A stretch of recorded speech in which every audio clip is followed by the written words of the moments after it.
Ah, yes, the engagement ring.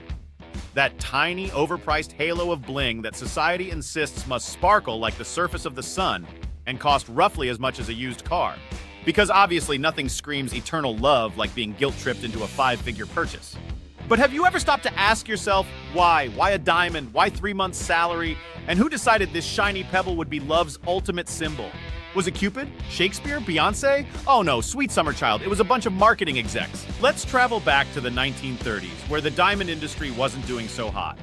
De Beers, a diamond cartel so legendary they make Bond villains look like Etsy sellers, needed to offload a massive supply of shiny rocks. So they hired an ad agency. And the ad agency had a light bulb moment. What if we could make diamonds emotional? Enter the immortal slogan, "A diamond is forever." Boom. Cultural heist complete. Before that campaign, diamonds weren't even the go-to engagement stone. You could give a ring with a ruby, sapphire, or whatever shiny thing you tripped over. But thanks to De Beers, diamonds suddenly became synonymous with love, loyalty, and other sentiments they absolutely do not possess unless you name your dog Diamond. Now, let's talk money. Why 3 months' salary? Is it because love costs exactly 25% of your annual income? Of course not. It was another brilliant move by the diamond industry. Initially, it was just 1 month's salary in their ads. But as time passed and greed matured like fine cheese, they upped it to 2 and eventually 3.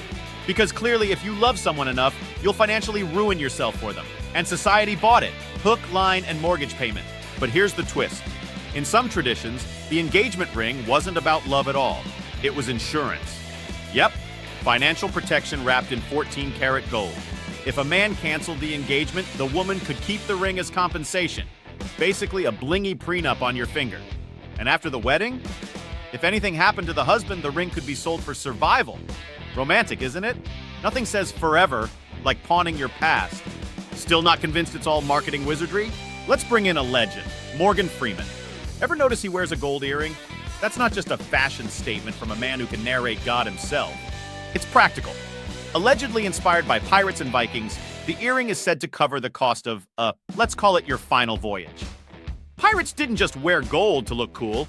They wanted to make sure they could be given a proper farewell if they ever washed ashore.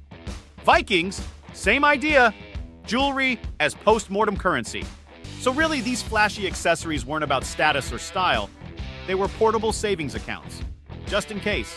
The bottom line, the engagement ring as a symbol of eternal love is about as authentic as reality TV. It's not love, it's legacy advertising. It's not tradition, it's transaction. And it's definitely not necessary. So here's a thought. If you want to propose, do it your way. Want a ring made of meteorite? Go for it. Want to skip the ring and buy a house together? Even better. Want to tattoo your initials on each other's toes? Weird, but hey, it's cheaper.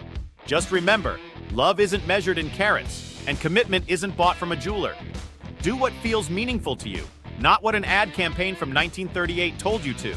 And hey, if you like this sparkling expose of commercialized romance, don't forget to like, comment, and subscribe to The Debunkers.